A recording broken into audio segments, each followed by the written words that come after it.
ini ya. Training kita seperti ini.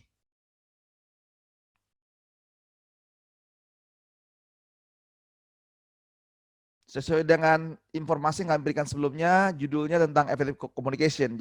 Tujuannya apa sih? Ya makin bertambah supaya kita makin lebih efektif dalam berkomunikasi. Nah ya. Nah ini agenda kita, training kita 2 hari sekalian. Kita mulai jam 9, nanti kita ada break jam 10. Wah belum apa udah mau break ya. Breaknya 10 menit, 15 menit gitu ya. Lalu kita lanjut lagi sampai jam 12, selesai. Nah ini materi-materi kita yang kita mau bahas sampai kita selesai. Sampai 2 hari besok juga ya. Nah, apa sih mau didapat dari training kita kali ini? Pertama, setelah Anda belajar, kita sharing sama-sama, memahami apa sih, ya merefresh kembali ya. Karena saya yakin Bapak Ibu nggak kosong ya. Mereview, karena saya meyakini komunikasi ini pembelajaran seumur hidup. Kenapa seumur hidup? Karena persoalan hidup kita, baik di dalam dunia profesional maupun dalam dunia sosial kita, 90% kalau ada masalah biasanya umumnya komunikasi. Lihat perhatikan ya, dalam dunia profesional, dalam dunia sosial. Sosial itu artinya apa? Dalam relasi di keluarga, di masyarakat. Tadi ada Mbak Angel ya, mau komunikasi dengan masyarakat gimana? Hari ini bagus, besok belum tentu bisa bagus gitu ya. Nah itu punya seumur hidup. Lalu dalam sosial dengan orang tua, semua saudara kita. Yang dengan adik kita bisa bagus, dengan kakak kita nggak bisa, misal gitu ya. Lalu hari ini oke, besok belum tentu oke. Nah, juga komunikasi dalam konteks spiritual ya. Oh, spiritual bisa kan dalam bentuk kita ibadah kita kepada Tuhan, komunikasi kita gimana membaca firman-Nya, itu banyak ya. Dan itu bisa naik turun kan? Up and down juga kan begitu ya. Nah, itu dunia pertama, dunia profesional, dunia sosial dan dunia spiritual bisa berkembang. Nanti jadi komunikasi ini hal penting. Gimana efektifnya? Nanti kita sama-sama bikin parameter. Karena tadi saya boleh sharing ya. Apa nih teman-teman sharingnya? Apa sih efektif dalam komunikasi gitu ya? Lalu yang kedua terkait dengan komunikasi secara intrapersonal maupun interpersonal. Nah, ada 2 di sini kan kita belajar ya. Komunikasi intrapersonal itu komunikasi dengan diri kita atau bahasa umumnya sering disebutnya apa? Yang ngomong dengan diri sendiri. Kedua atau sugesti atau disebutnya juga self hypnosis gitu ya. Nah, mulai kita bangun tidur biasanya. Lalu interpersonal artinya berbicara langsung antar pribadi. Yang ketiga, apa sih berbagai variabel sukses dalam komunikasi? Nanti kita lihat sama-sama ya. Apa sih bentuk hambatan? Nah, yang kita mesti merefresh kembali nih. Ya kadang-kadang udah tahu ya. Makanya kenapa training? Training itu salah satu tujuannya sebagai refreshing, penyegaran. Bisa teman-teman training ya. Merefresh. Apalagi problem solving. Apalagi untuk improvement. Dan mereka strategis dan sebagainya ya. Jadi ini mungkin bisa teman-teman ada yang baru belajar pertama kali, ada juga dalam rangka refreshing, penyegaran. Lalu juga memberikan feedback. Kenapa feedback? Karena banyak hambatan ya. Nah, kunci feedback ini bagi Japanese company, nanti saya sharing ya dengan teman yang di Bridgestone tadi itu ya, Japanese company gitu ya. Nah, itu penting sekali yang namanya feedback. Wajib mengulangi setiap ada komunikasi. Lalu bagaimana sih komunikasi formal dan komunikasi? Nanti kita belajar gayanya Japan. Dulu saya di Asahi, jadi saya tahu standarisasi nama komunikasi efektif di office itu seperti apa sih? Nah, kalau Japanese company jelas wajib menggunakan Horenso. Horenso ya. Nah, saya nggak tahu kalau teman-teman di perusahaan yang lain ada nggak punya sistem organisasi yang baku wajib menggunakan Horenso atau RUC, Report Update Consult. Jadi kalau perusahaan non Japan biasanya menggunakan RUC, RAS ya gitu ya. Seperti itu. Lalu gimana supaya komunikasinya efektif mencapai tujuan? Nah, itu teman sekalian ya. Ya teman sekalian, nanti kalau suara saya nggak jelas bisa angkat tangan, Pak, kecepatan atau kurang jelas gitu ya. Saya sharing teman sekalian ya. Mari kita sama-sama. Oh ya, pertanyaan saya pertama buat teman-teman. Siapa di perusahaannya yang sudah mewajibkan melakukan standarisasi komunikasi?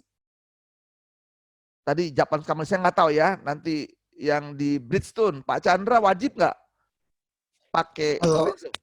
Kalau Horenso sih kita setiap karyawan masuk kita trainingin Horenso Pak. Jadi itu sebagai standar komunikasi di perusahaan. Oke, good. Terima kasih. Yang lainnya? Mbak Gisel, Mbak Christine, Pak Kamil, Pak Tegas, Pak Alfi, Angga, silakan. Siapa yang sudah punya? Jadi diukur tuh seberapa efektif komunikasinya. Ada? Belum? Nah, belum pada punya ya. Nah, kalau belum punya, ikut training ini. Kita wajib ya perhatikan baik-baik karena kita bicara efektif ya. Kenapa sih mesti standarisasi? Ini penting banget sekalian ya. Dulu saya kerja di perusahaan Amerika, nggak ada tuh. Ya udah komunikasi aja ya, tinggal feedback seperti apa. Kalau di Japan, company itu wajib kudu harus.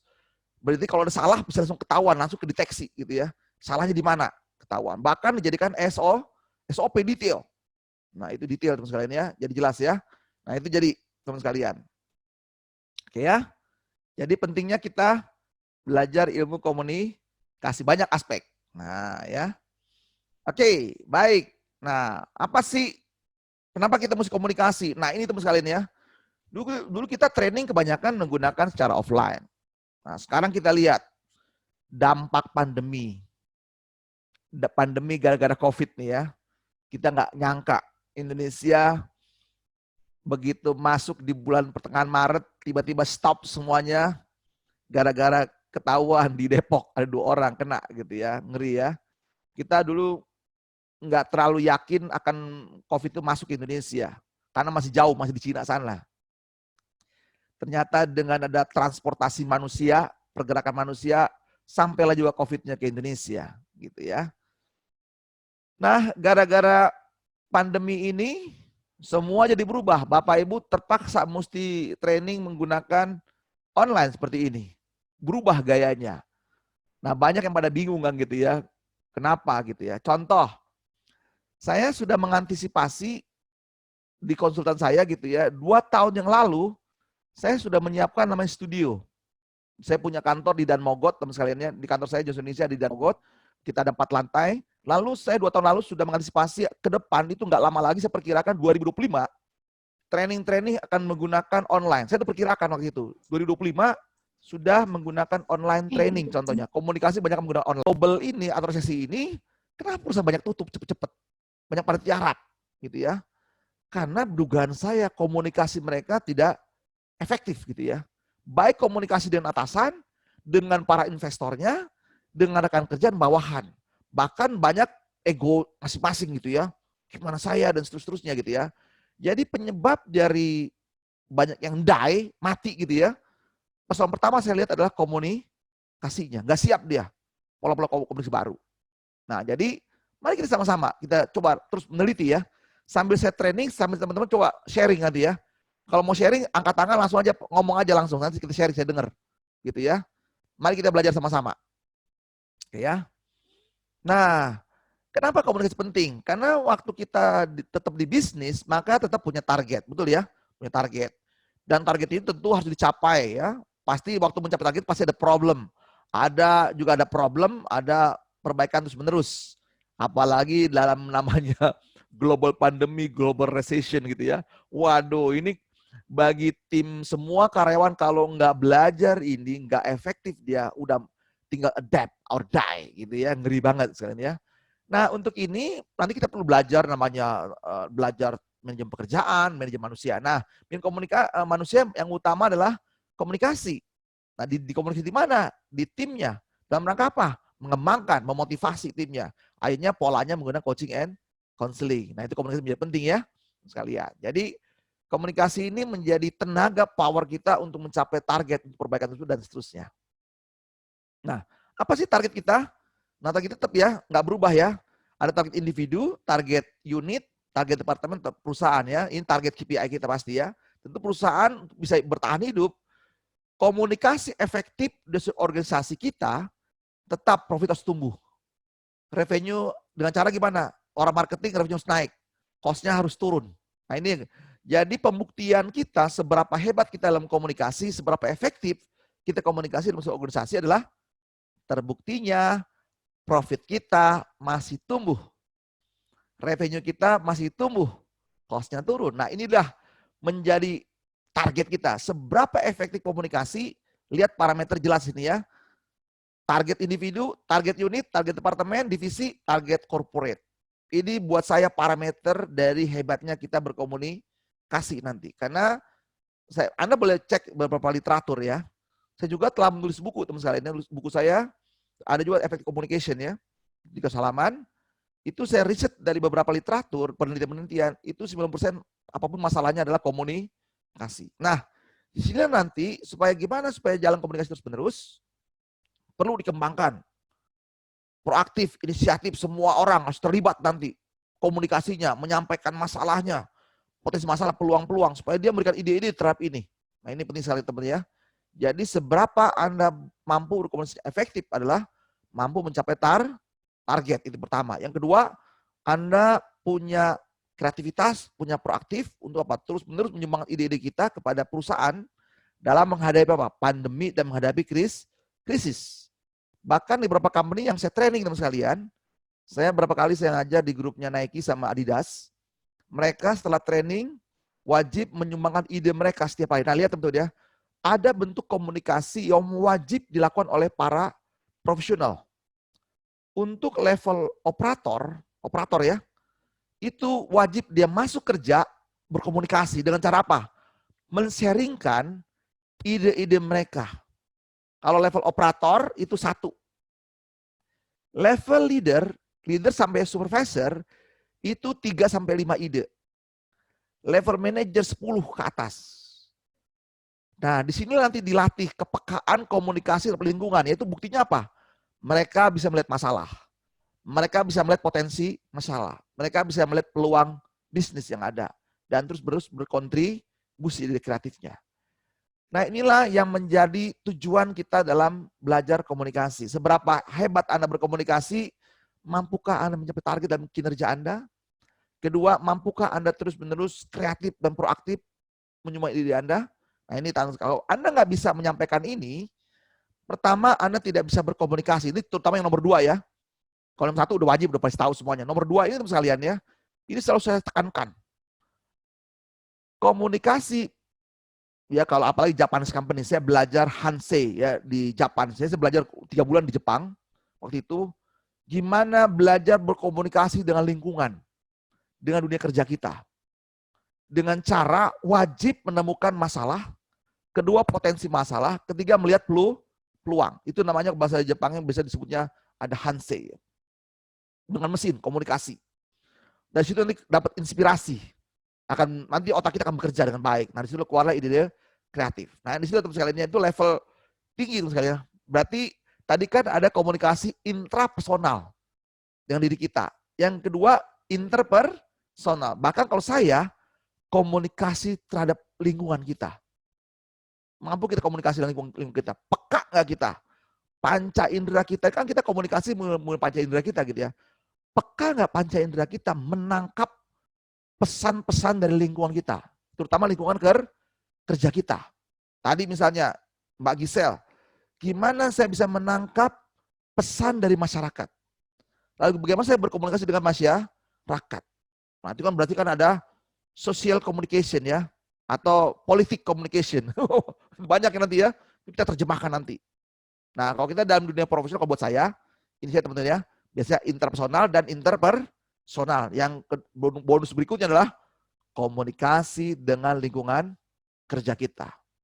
Peka nggak Anda? Nah ini ya penting. Tadi kan peka dengan sesama manusia, tahu ya, peka, jangan kita lukai orang lain. Gitu kan ya. Jangan kamu mengatakan sesuatu yang jahat, orang terluka. Kalau kamu tidak mau terluka, itu berarti kepekaan dengan sesama. Kalau sekarang saya tambahin lagi ya, kepekaan terhadap lingkungan kerja. Mari belajar, kita lihat ya. Nah, saya belajar di Jepang 3 bulan, saya juga belajar di waktu saya di Heineken, belajar pelatihan ini kepekaan lidah. Bir, itu belajar 3 minggu saya. Belajar di Heineken di Belanda gitu ya. Itu melatih panjang komunikasi dengan materi kerja kita. Oh, itu keren sekali ya. Nanti kalau kita belajar ya. Oke. Baik, sampai di sini ada pertanyaan? Sahabat sekalian? Silakan yang mau sharing aja atau mau sharing nggak usah bertanya. Kalau nggak mau bertanya, sharing. Pak, pengalaman saya gini, Pak. Nah, boleh kita sharing saling melengkapi ya. Ada? Cukup jelas semuanya? Jelas ya? Bisa jelas, Pak. Baik. Nah, jadi terus saya tegas kembali ya. Secara teori umum, komunikasi ada 2. Intrapersonal, interpersonal. Intra itu ngomong dengan diri sendiri. Terutama dengan peka dengan diri sendiri gitu ya. Tapi saya tambahkan lagi, karena Anda profesional, saya tambahkan lagi. komunikasi dengan lingkungan kerja Anda. Buktinya apa? Anda telah berkomunikasi, mampu peka melihat masalah. Kedua, mampu melihat potensi masalah. Ketiga, Anda melihat peluang-peluang bisa diperbaiki. Ini dalam situasi pandemi, situasi krisis, ini buat saya mutlak harus dilakukan. Dan harus dibuktikan idenya setiap hari. Pakai password dikirim teman-teman ya ke sistem. Buktinya dia apa? Nanti muncullah sense of belonging. Wah, itu keren ya. Teman-teman sekalian ya. Kalau belum, mari kita mulai, gitu ya. Jadi para teman-teman trainer sini jangan lupa tuh tekankan, pertajam, perkuat itu ya, latih mereka dengan baik. Kalau saya memang belajar khusus ya, saya belajar khusus di Jepang, saya belajar khusus di Belanda, begitu ya teman sekalian ya. Oke, jadi komunikasi adalah memang di sini secara sederhana, ini teori boleh baca teman sekalian ya. Jadi ada pertukaran pikiran, ada pertukaran perasaan, perilaku dan sebagainya di sini ada di antara pengirim dan penerima informasi dalam usaha pencapaian tujuan. Jadi ada pertama pertukaran pikiran, perasaan, perilaku. Berarti di sini apa? Ada yang menyangkut namanya rasional dan emosional. Ada juga bentuk nanti perilaku. Nah, ini nanti kita bisa lihat ya, sekalian ya. Nah, tujuan komunikasi nanti kita lihat macam-macam ya. Ada kita mau merubah perilaku, kalau trainer kan, tadi ya teman-teman trainer, merubah teman-teman tidak tahu menjadi tahu, yang tidak terampil menjadi terampil. Artinya merubah mindsetnya, merubah perilakunya.